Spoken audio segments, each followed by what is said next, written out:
Buenas tardes. Ahora veremos en la tercera parte de nuestro tema 8, planificación del personal calificado en el desarrollo turístico. Habíamos visto la anterior clase, la importancia que significa la evaluación del personal calificado. Y decíamos que una de las técnicas fundamentales para poder evaluar al personal es levantar encuestas.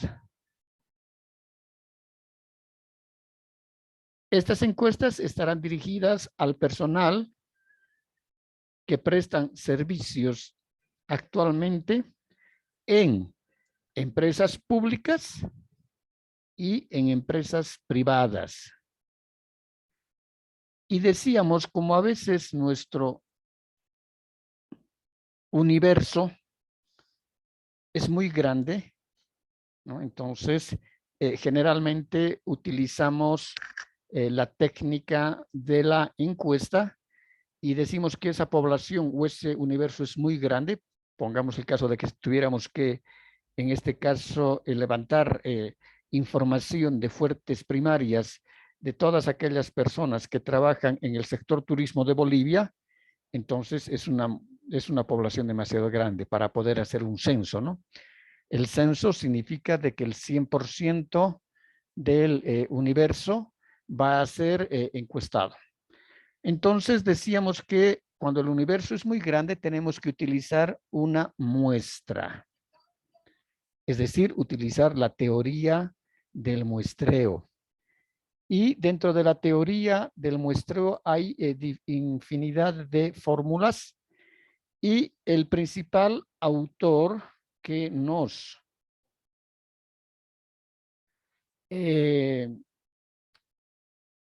explica de manera muy didáctica y muy fácil de poder aplicar las diferentes fórmulas es el autor que se llama Malotra. Y justamente su libro se llama Teoría del Muestreo. Entonces, lo estaba viendo no hace mucho, que inclusive hay en el internet el libro completo, la penúltima edición de Malotra sin costo alguno. Entonces, ustedes también pueden bajar ese libro y guardarlo en sus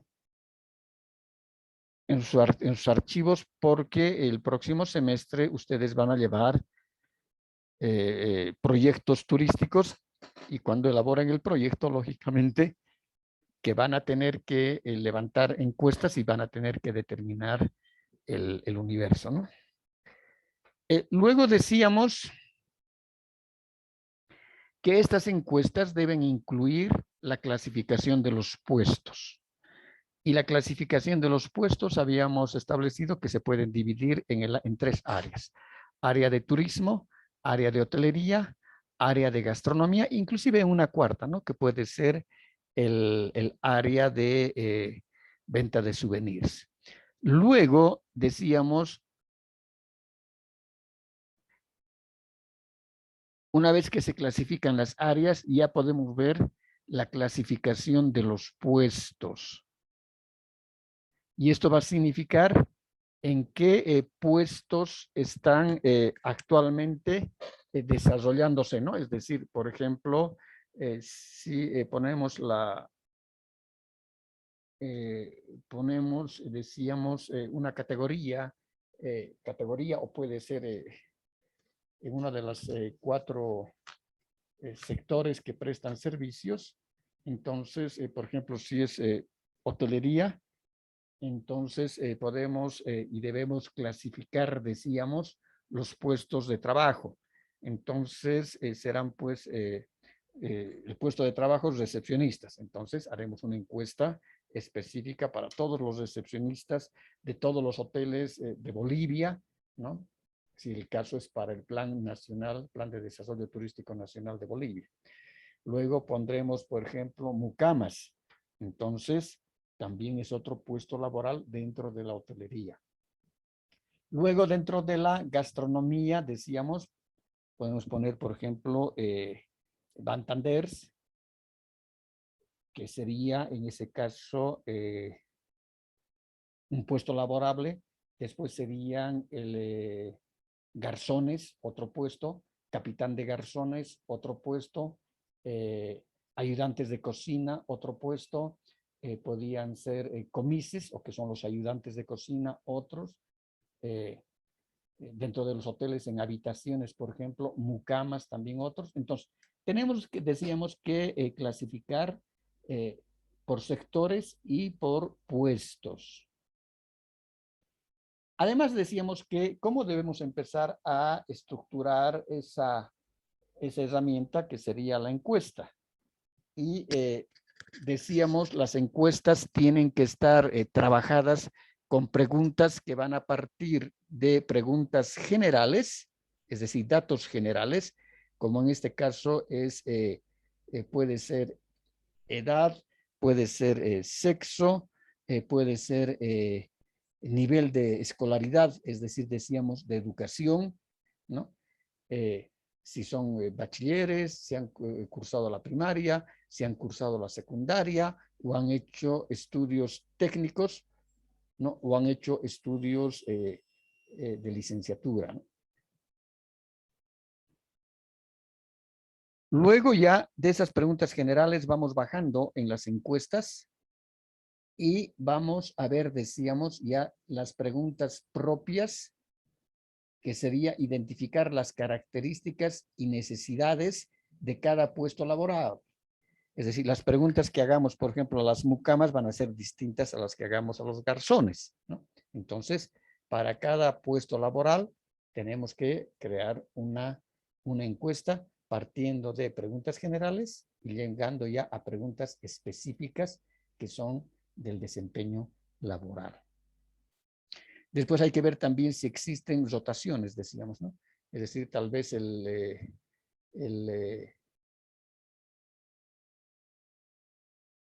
garzón ejerce las funciones de garzón, pero a la vez también puede ser, en una rotación de turno, puede ser el capitán de garzones, ¿no? Tal vez el bantander en la noche trabaja de bantander y en el día puede trabajar de garzón o de mesero. Entonces hay que ver si hay esas rotaciones, y eso significa que los trabajadores van a tener diferentes tipos de destrezas y habilidades para cada uno de los puestos laborales que lógicamente tenemos que identificar. Además, decíamos que las encuestas deben incorporar los índices de ocupación hotelera. Es decir, habíamos visto que hay índices de ocupación hotelera, es decir, cuánto de ocupación tiene el hotel. Generalmente pusimos el ejemplo de Bolivia y de Cochabamba. Cochabamba en la época que no hay pandemia, entonces generalmente su índice de ocupación año es entre 30, 35, máximo llegaba al 40% de ocupación. Término medio, ¿no? Pueden haber hoteles más grandes que puedan tener el 50% de ocupación, hoteles más chicos pueden tener un 20% u viceversa. Hoteles chicos pueden tener un 60% de ocupación y en ese mismo mes un hotel grande tenga el 20%. Entonces siempre sacamos medias aritméticas, pues decimos término medio, ¿no? También debemos tomar en cuenta, decíamos, el tiempo de labores, es decir, cuál es el horario de trabajo, ¿no? Porque pueden haber empleados que trabajen las 8 horas, como establece la Ley General del Trabajo, o puede que solamente trabajen 4 horas y rotan de uno a otro. Entonces, esas características se tienen que también identificar dentro de las encuestas. Luego también hay que establecer, decíamos, los tiempos de desplazamiento para el caso de los guías. Es decir, si ese guía va a guiar a pie, si va a guiar en un museo, si va a guiar en una senda pedestre, si va a guiar en una senda ecuestre, si va a guiar en un camino o en una ciclovía montado en una bicicleta, es decir, el tiempo de desplazamiento. Entonces, todos esos datos, decíamos, nos sirven fundamentalmente para las proyecciones, porque se levanta la información para un momento determinado Es decir, en ese momento determinado, y luego siempre hemos dicho dos escenarios, ¿no? Es decir, ¿cuáles son estos dos escenarios?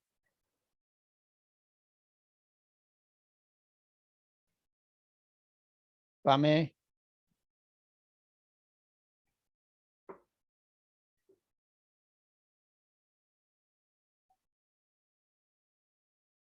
Pame.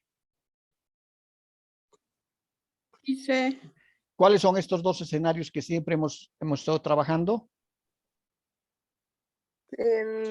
con plan y sin plan. Exactamente. Es decir, esto es con plan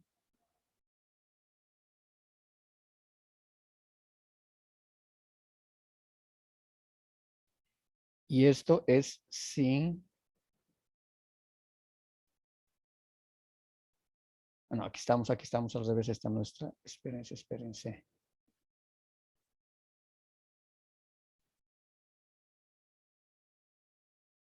¿Y ahora qué pasó con el borrador?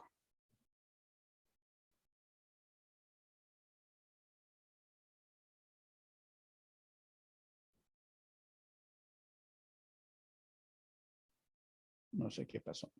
Bueno. Entonces decíamos aquí.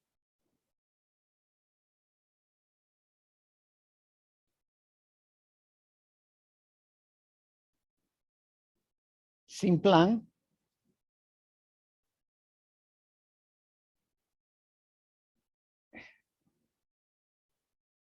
Y luego tenemos con plan.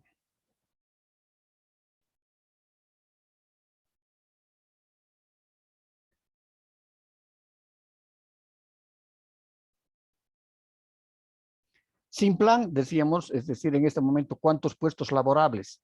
Tal vez para garzones hayan en Cochabamba 100. Ya, sin plan. Pero con la ejecución del plan y de acuerdo al diagnóstico que se ha levantado, a la investigación de mercados, etcétera, van a duplicar el número de turistas. En este caso, turistas comensales. Van a ser 200. Es decir, que este plan se está proyectando a futuro, porque planificar significa alcanzar objetivos a futuro, ¿no? Entonces, esto es a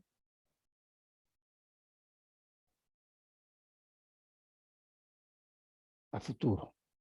Entonces, ejecutado el plan, van a existir o se van a requerir trabajando 200 garzones.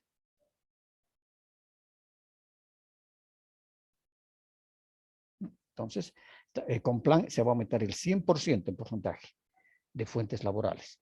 Por eso decíamos de que es importante establecer las características, los puestos de trabajo, las rotaciones, el desplazamiento, etcétera, porque nos van a permitir proyectarnos. Además, decíamos, el plan debe establecer, ¿no? Debe identificar, dice, el tipo de capacitación que desarrollan las empresas con sus empleados. Y ahí habíamos diferenciado dos elementos fundamentales.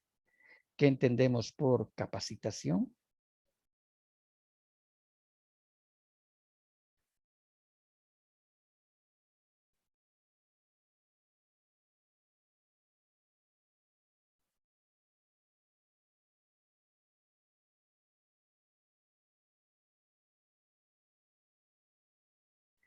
¿Y qué entendemos por formación? ¿Qué es la capacitación?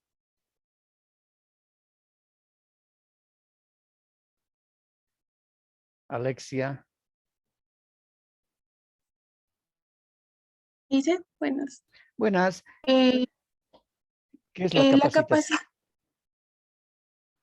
es para, ¿cómo decirlo? Para capacitar, digamos, a los que están ofreciendo, no, pues en una, ay, no sé cómo explicarte, pero es una capacitación para que aprendan, digamos, de alguna cosa.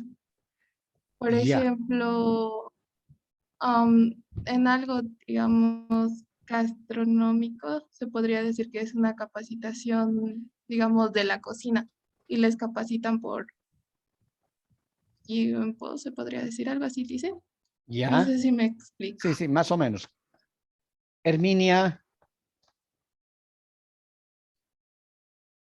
Sí, dice buenas tardes. buenas tardes. A ver, más o menos, ¿cuál es la diferencia? ¿Cuál es el concepto de capacitación? ¿Qué entendemos por capacitación? Capacitación es donde se obtiene más información. Es una apropiación de ciertos conocimientos. Ya, pero estos conocimientos, la apropiación de estos conocimientos se desarrollan fundamentalmente, hemos dicho, ¿no? Por aquellas personas que están trabajando. Solo su información se actualiza, dice. En cambio, en la formación es cuando recién está iniciando el Claro, personal. exactamente en ahí. La capacitación es para personas que están trabajando en ese oficio, en ese trabajo, etc. Si son garzones, vamos a capacitar a los garzones que actualmente están trabajando como garzones y podemos otorgarles nuevas técnicas de montaje de mesas, es decir, de montaje, desmontaje de mesas, identificando siempre, en este caso, las falencias que tiene su trabajo para hacerlos mucho más, en este caso, más precisos, ¿no? En el desempeño de sus funciones. En cambio, decíamos, la formación son personas que no están trabajando y van a adquirir conocimientos, destrezas, habilidades. Por ejemplo, ustedes están en la parte, en este momento, como estudiantes de la carrera, están en formación, porque no están trabajando ustedes. Entonces, hay otra forma de poder, en este caso, desarrollar competencias, ¿no? En personas que están trabajando. ¿Por qué? Porque los vamos a capacitar, los vamos a actualizar. Por ejemplo, con el problema del COVID, todas las empresas hoteleras a nivel mundial y las cadenas y todo eso, lógicamente que han tenido que capacitar a su personal. ¿Para qué? Es decir, para que sepan manejar las normas de bioseguridad,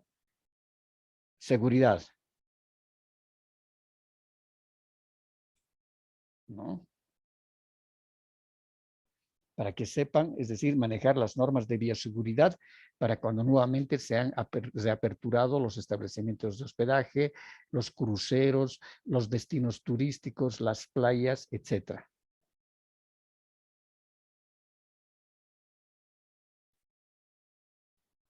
Entonces, esa es la gran diferencia que existe entre capacitar y formar. La capacitación para personas que están trabajando actualmente en esas funciones. Y la formación para aquellos que recién se están formando, que no tienen experiencia laboral. ¿Está claro hasta ahí? Sí, Sí, Lice. Por eso decimos de que las empresas, en este caso, las que están más llamadas a capacitar son las empresas. Por ejemplo, los hoteles de forma periódica, por lo menos 2 veces al año, deberían capacitar a su personal, porque ellos son los primeros que deben identificar, en este caso los administrativos, los gerentes de los hoteles, deben identificar qué falencias tienen sus empleados. ¿Y cómo identifican estas falencias? En mi época se llamaban la chismosa. Y la chismosa era un formulario que se hacía llenar a los huéspedes después de que dejaban la habitación, ¿no? El momento de estar haciendo el checkout en el hotel, en la recepción, entonces se decía, esta encuestita, llénemela, por favor. O en algunos otros casos se dejaba la boleta de encuesta en la habitación, en la mesa de noche o en la mesa de trabajo. ¿Sí? Era una habitación, una suite junior. Se dejaba ahí. Y se le ponía un letrerito, por favor, les rogamos que responda a la siguiente encuesta, es para mejorar nuestros servicios. Entonces a esa se llamaba la chismosa. Se recogía todo eso, todas esas boletas, y el departamento de recursos humanos del hotel, ¿no? Cada mes, antes de terminar el mes, revisaba cuál era el criterio y la opinión que tenían los huéspedes. Ahora esa chismosa ya se ha vuelto pues totalmente digitalizada, ¿no? Porque basta ver que nosotros entremos a cualquier hotel. Por ejemplo, entramos al Hotel Colón en Ciudad de México. En este momento ustedes con su celular pueden entrar Hotel Colón. Entonces ahí va a tener un montón de, seguramente de páginas, va a tener de páginas web el Hotel Colón. Y van a encontrar una que va a ser la oficial y ahí dice, y va a haber una parte donde hay comentarios de nuestros clientes o de nuestros huéspedes. Y unos dirán, una maravilla, la atención perfecta, o dirán, no, es una suciedad, nunca las habitaciones están bien hechas, hay mucho ruido, las recepcionistas son idiotas. Entonces, ahora la chismosa ya no es solamente de difusión para el interior o para los administradores de los establecimientos de hospedaje. Ahora el criterio y la percepción que tienen los huéspedes, ¿no? Ya es decir, no, cualquier persona de cualquier parte del mundo tiene acceso para en esa web, ¿no? De ese hotel. Entonces todo el mundo se entera. El que tiene interés se va a enterar de qué características tiene el hotel y cuáles son los comentarios. Y ahora muchos de los huéspedes, para poder hacer reserva de habitaciones, y les hablamos antes del COVID y después del COVID, ¿no?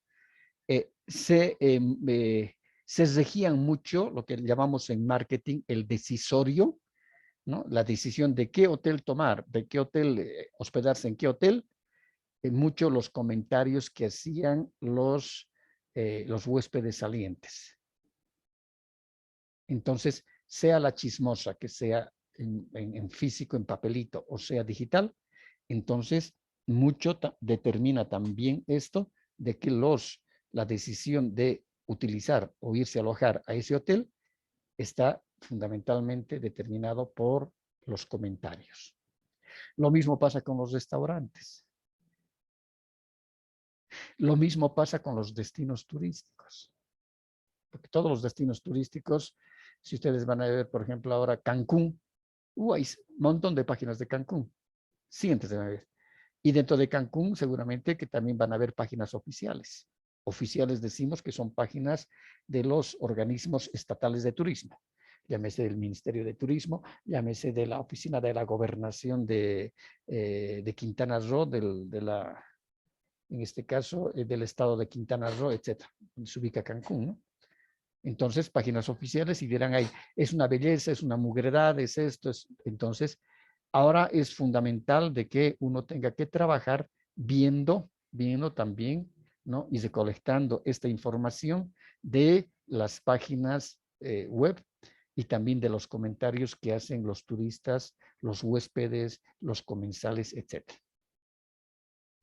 Pero decíamos que las empresas como tales están obligadas en tener que calificar, capacitar a sus empleados, porque ellos deben recoger información y darse información de sus huéspedes o por medio de las páginas web o internamente, es decir, identificar cuáles son las debilidades de sus huéspedes, perdón, de su personal que atienden a los huéspedes. Entonces, identificado aquello, darles cursos de capacitación. Y eso es generalmente la parte de los cursos de capacitación los dan las empresas. En algunos otros casos también pueden dar estos cursos de capacitación, por ejemplo, los entes oficiales de turismo. Había una temporada que, en este caso, las secretarías de turismo de las gobernaciones, por ejemplo, en Potosí, han dado muchos cursos de capacitación a garzones, a restauranteros, a hoteleros, etcétera, como gobernación de Potosí. Entonces, tenían su equipo de capacitación que contrataban a una escuela o contrataban a una empresa de capacitación, ¿no? Y trabajaban conjuntamente con la Cámara Hotelera, con la Asociación de Operadores de Turismo, etcétera, pero el municipio era quien pagaba, quien Es decir, ejecutaba el proyecto de capacitación y quién pagaba a los instructores los materiales. Y para la parte de las prácticas, si era hotelera, los hoteles prestaban, un hotel o 2 hoteles prestaban sus instalaciones para que puedan desarrollarse, en este caso, la parte de los tecnicismos en la capacitación. Y lo mismo los operadores de turismo. Decíamos que con los resultados de las encuestas se pueden evaluar el empleo actual por número y tipo de actividades y problemas que se tienen. Es decir, tenemos, como decíamos, 100 garzones actualmente que están trabajando en diferentes restaurantes de tal lugar, pero hemos identificado que estas son sus deficiencias y vamos anotando las deficiencias, en qué están deficientes. Entonces, identificada estas deficiencias, lo que corresponde es capacitarlos, ¿no? Ahora lo que corresponde es capacitarlos a los que actualmente están trabajando y se han identificado las falencias. En cambio, sí estamos viendo que dentro de la proyección a futuro, estamos proyectándonos siempre a futuro, se van a requerir 200 garzones y 100 que están trabajando, entonces vamos a necesitar 100 garzones nuevos.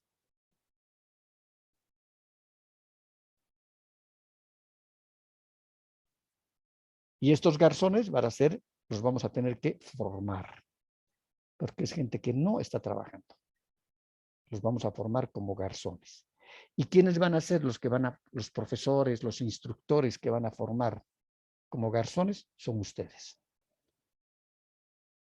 Porque ustedes van a ser licenciados en administración de empresas turísticas, hoteleras y gastronómicas. Entonces, van a contratar los servicios de ustedes para que formen a los garzones, a los guías, a los bantander, que son los que se llaman los que hacen, yo los llamo bantander, son los que preparan los cócteles en la barra. Bartenders. Bartenders. Y también tiene otro nombre, ¿no? ¿qué es lo que los llaman también? Pues, ya me va a acordar. Entonces, hay otro sinónimo de bartender, ¿no? Entonces, que preparan los cócteles y todo eso. Entonces, como es gente que que no tiene conocimientos, entonces hay que formarlos. ¿Y quiénes son los especialistas para formarlos? Ustedes cuando sean profesionales. Por eso que ustedes todo el tiempo tienen que estar adiestrándose. Y ahora hemos dicho, hay 100,000 formas bajando YouTube, esto y el otro, es decir, poder uno actualizarse, y eso nosotros llamamos la autoformación, es decir, que cada uno se va formando también por su cuenta, por su voluntad, por su interés. Imagínense, tengo 7 alumnos ahorita en la plataforma de 58 inscritos. Al resto no les interesa. Yo no sé cómo pretenden salir profesionales. No entiendo.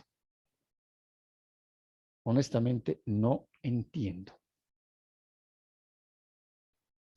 A partir de la próxima semana tenemos 2 clases presenciales. Ojalá que pueda ir Pame.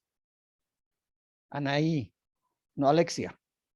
Anaí. Ojalá que puedan ir a la presencial, por lo menos a una de ellas. Voy a intentar, dice. Así la voy a conocer. ¿No ve? Ya. Entonces, preguntas sobre este tema. Ninguna, dice. ¿Qué dicen? Dígame, Alexia. ¿Nada? Está claro, entonces. Hemos hecho un repaso de la anterior clase.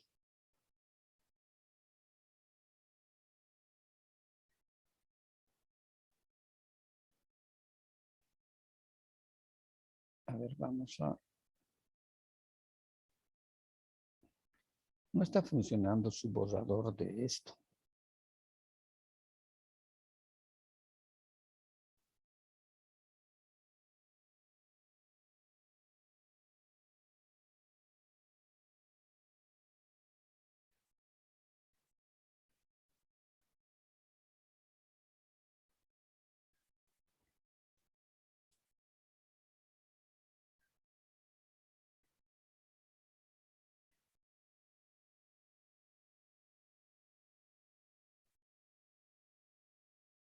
Bien, decíamos entonces, de acuerdo al repaso que hemos hecho de la clase anterior, de que la proyección de las necesidades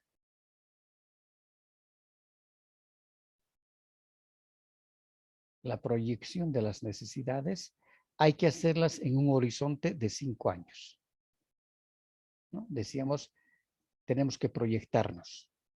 Y el plan, cuando aquí tenemos el plan,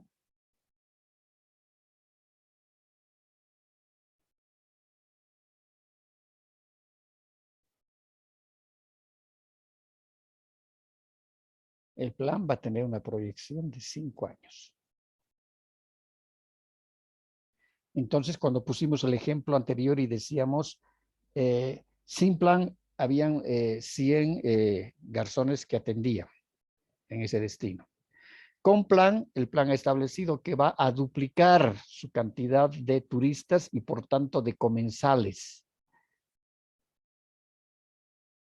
Y van a entrar 200. Como sin plan entraban 100, entonces con el plan va a atraer por medio de las campañas de campañas publicitarias y todo eso, dentro de su parte de marketing, va a traer el doble de turistas de lo que habían sin plan, entonces se va a necesitar el doble de personal.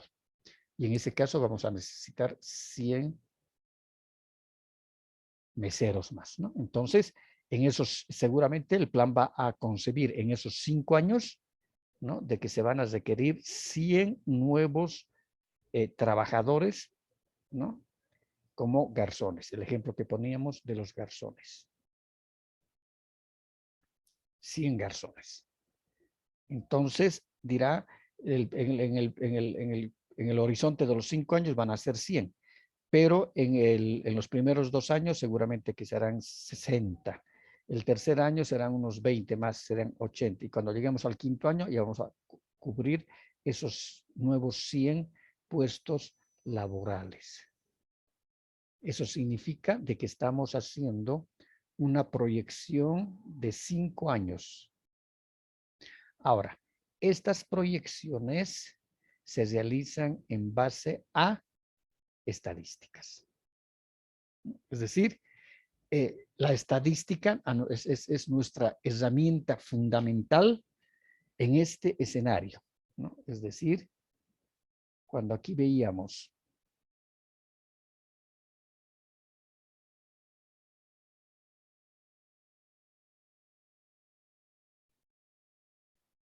sin plan,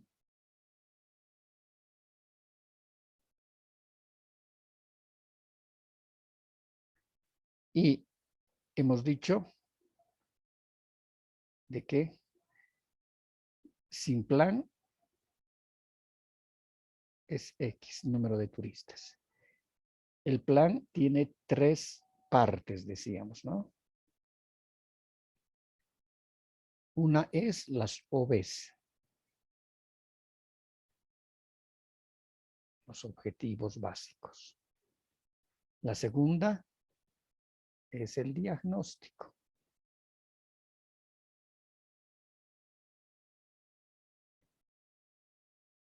Entonces, y esta es la formulación del plan. La tercera parte. En esta parte de el diagnóstico, lógicamente que vamos a iniciar nuestro diagnóstico en base a información secundaria. Y esta información secundaria para la parte cuantitativa, es decir, numérica, ¿no? Esta información secundaria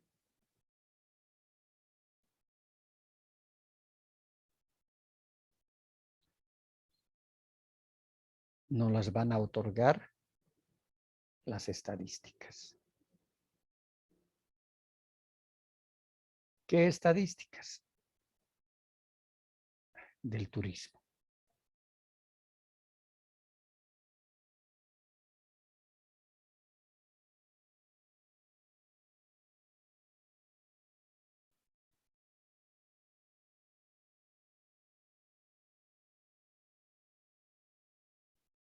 Las estadísticas del turismo. ¿De dónde hemos dicho? ¿Cómo se originan las estadísticas de turismo en Bolivia? De la hotelería.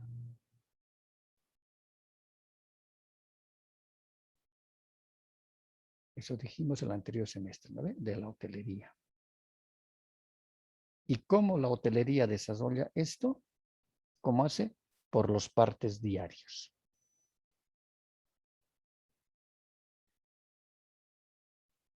Los partes diarios. Es decir, todos los hoteles que están ubicados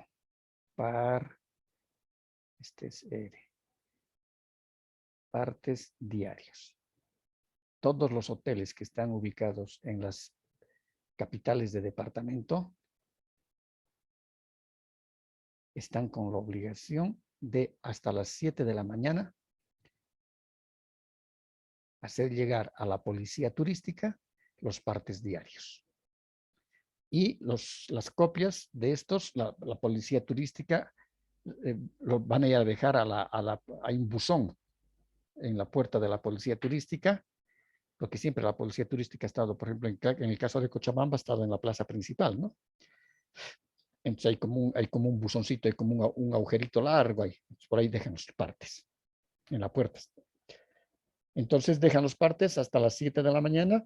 A las 8 llegan los funcionarios, recogen, tienen varias copias. Una copia de esas van a clasificar. Una copia va a ir para la Interpol. Otra copia va a ir para Migración. Y otra copia va a ir para el Viceministerio de Turismo. Entonces, cada día después ellos, ya hasta las 10 de la mañana, distribuyen el resto de las copias. Una será a Migración y la otra será a Interpol. Y la parte de la que se queda con ellos, cada fin de mes, eso ellos entregan a la Dirección de Turismo. Y la Dirección de Turismo tiene un formulario centralizador. Y este formulario centralizador es por mes. Entonces, en ese formulario centralizador por mes llenan los funcionarios de la Dirección de Turismo departamental y por mes, al inicio, la primera semana de cada mes, del mes pasado, van a entregar ese formulario al Viceministerio de Turismo. Y el Viceministerio de Turismo recibe de los 9 departamentos de Bolivia esa información y después esa información el Viceministerio de Turismo la va a tabular, esas estadísticas. Número de arribos, principales ciudades de procedencia de los turistas extranjeros, cuántos turistas nacionales han ingresado, tiempo de permanencia, todos esos datos. Entonces, una vez que eso tiene porque el Viceministerio de Turismo tiene un departamento que es de estadísticas turísticas. Entonces, hasta fin de año, es decir, hasta la primera quincena de enero, todos los datos del año ya están totalmente tabulados, todo eso, y esa información el Viceministerio de Turismo va a entregar al INE, al Instituto Nacional de Estadísticas. Y esa misma información también la va a entregar el Viceministerio de Turismo a la OMT, al Departamento de Estadística y Barómetros del Turismo. Y la OMT, que es el Organismo Mundial del Turismo, de todos los países del mundo recibe las estadísticas y ahí es de esa información se suma la OMT para determinar también las proyecciones, etc. Independientemente que la OMT también hace investigaciones de mercado a nivel mundial, ¿no? Entonces, esa es la forma en la que se logra, en este caso, las estadísticas del turismo. Bien, quedamos ahí. Se van a volver a conectar en un par de minutos, ¿de acuerdo? Está bien, dice. Muy bien. Está bien.